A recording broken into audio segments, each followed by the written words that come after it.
Hey everybody, what's going on? It's Jason with the Boardgame Mechanics, and today we're going to take a look at a game called River Valley Glassworks.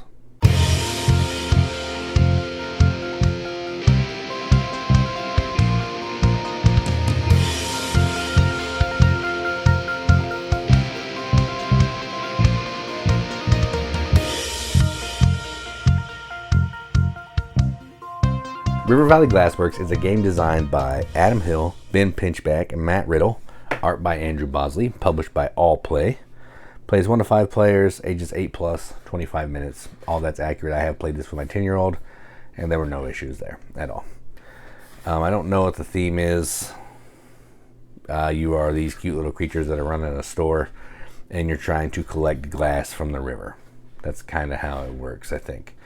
But it really, what this game is you're trying to collect different sets of glass in different colors. You're using certain shapes to go to the river to collect pieces that are adjacent to a certain area. And the more pieces you can get, more glass you can collect, farther down on your player board, the more points you're going to get. So it's a set collection game with some interesting decisions, and it's a lot deeper than it seems. So if you want to see how that works, you can click the link in the video description. Otherwise, stick around here and we'll take a look at the components.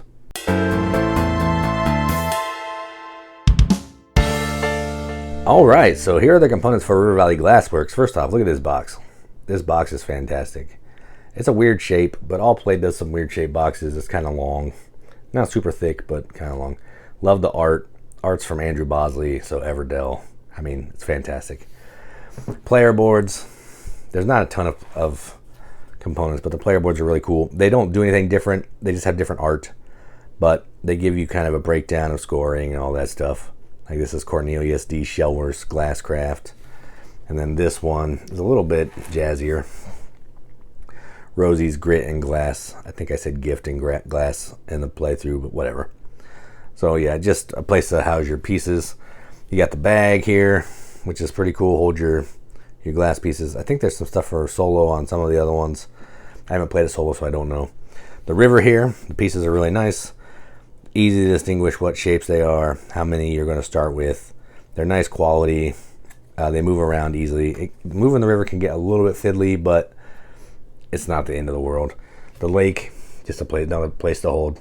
No big deal there. But the big dog here is the glass. This bag is amazing. This is probably one of the nicest bags of any game I've ever played. You can see all that glass in there. It's just plastic. It's not really glass, but it has a cool look to it. All the pieces, different colors, different textures. There's some glittery ones for the orange and the yellow. Yeah, I really dig it. There's also some black, if you're playing a bigger, higher player count, that are pretty neat too, but I haven't played that many people yet. So yeah, the components I have no issue with. Rulebook is pretty good. It's normal All Play stuff, so like 2 pages. So hopefully you figured it out in those 2 pages. But yeah, no issue there. There's also a solo rulebook if you care about that. But yeah, the components on this are pretty solid. I have no issues. So those are the components. Let's go up the top, talk about what we think about the game.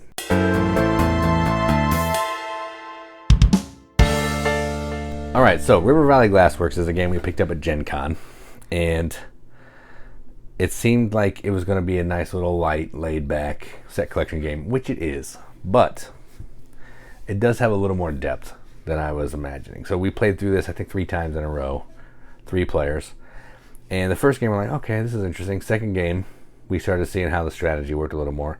By the third game, we knew exactly what we needed to do. You wanted to get rare gems up in the front. You want to get common gems back in the back because they're easier to collect, so that row will be taller, giving you more points. So while it's an easy game to play, there is actually a lot more strategy and decision space than it seems just by looking at it. So this is by no means a heavy game. It's a family weight game, but it's more than just collect stones and put them on your board.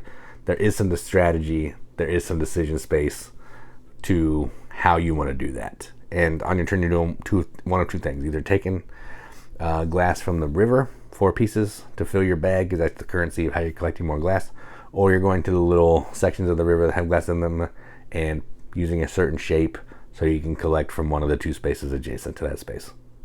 That's the game. It's super light, it's lightning quick, it's fast, but it's a ton of fun. So that's kind of all I can say about it. I got no issues other than my normal issue.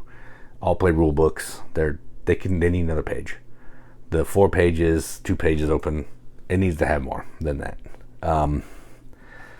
You can always learn them, but sometimes there's some ambiguity, which I wish they would just put one more page in there.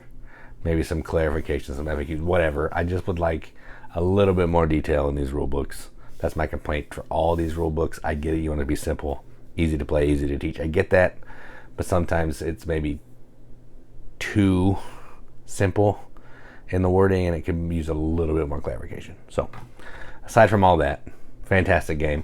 And I'm going to give this a BGG accept the seal. This is going to get a 7 out of 10 on BGG, which is a 3.5 out of 5 wrenches on an arbitrary wrench scale. That means absolutely nothing, but we like to give it the games that we enjoy, and that's what I'm going to do.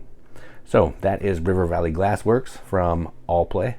I'm Jason with the Board Game Mechanics, and as always, keep gaming.